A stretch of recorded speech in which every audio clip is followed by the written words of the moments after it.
રાજકોટને એક શાળા બનાવીની જોડીએ લોકોને નશેડી બનાવ્યા છે। શહેરમાંથી 23 લાખની નશાયુક્ત પ્રતિબંધિત કફ સિરપનો 23 લાખનો જથ્થો જપ્ત કર્યો છે।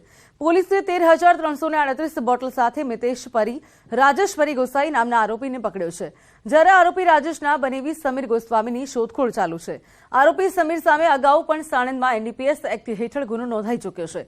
પોલીસના મતે બંને આરોપી શાળા બનેવી છે, તો શહેરના યુનિવર્સિટી પોલીસ સ્ટેશનમાં વિસ્તારમાં પોલીસે બાતમીના આધારે દરોડો પાડીને આ જથ્થો જપ્ત કર્યો હતો। તો લાભ ગ્રીન સિટી પાસે અમૃત પાર્કની શેરી નંબર 7માં રહેણાંક મકાનમાં આ જથ્થો છુપાવવામાં આવ્યો હતો અને આરોપીએ પોતાની પત્નીના નામે અપેક્ષા મેટ્રોકેસ નામની પેઢી શરૂ કરી હતી, ત્યારે હિમાચલ પ્રદેશથી કફ સિરપ બનાવતી કંપની પાસેથી માલ મંગાવતો હતો। આરોપીઓ ટ્રાન્સપોર્ટથી કોને કોને આ નશીલી સિરપ વેચતા હતા તેની તપાસ શરૂ થઈ છે। આ બંને જે આપણો આરોપી મિતેશ અને સમીર એ બંને સંબંધે શાળા બનેવી થાય છે અને તેઓ દ્વારા આ ગેરકાયદેસર કામગીરી કરવામાં આવતી હતી।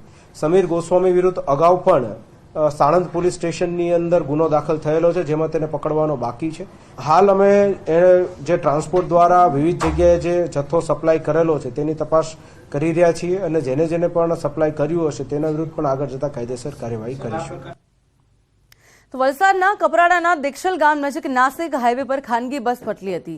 બસ પર ચાલક ઓવરટેક કરવા જતા રોડની સાઈડમાં બસ ઉતરી ગઈ હતી અને બસનો ટાયર ફાટી જતા બસ પલટી હતી।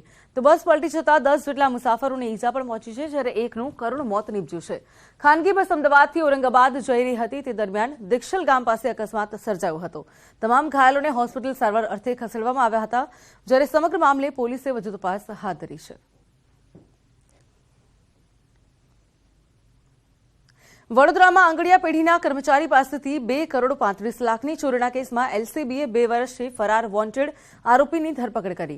આરોપી કુખ્યાત બુટલેગર મુકેશ સિંધીનો સાળો છે, તો શાળા બનેવીની જોડીએ 2 વર્ષ અગાઉ ચોરીનું કાવતરું ઘડ્યું હતું। આંગડિયા પેઢીનો કર્મચારી કારમાં સોના ચાંદીના દાગીના લઈને નીકળ્યો હતો, ત્યારે આરોપી મનોજ મુકેશ અને તેના સાગીરતોએ કારની ડેકીમાંથી સોના ચાંદીના દાગીના ભરેલી 2,35 લાખની બેગ ચોરી કરી હતી।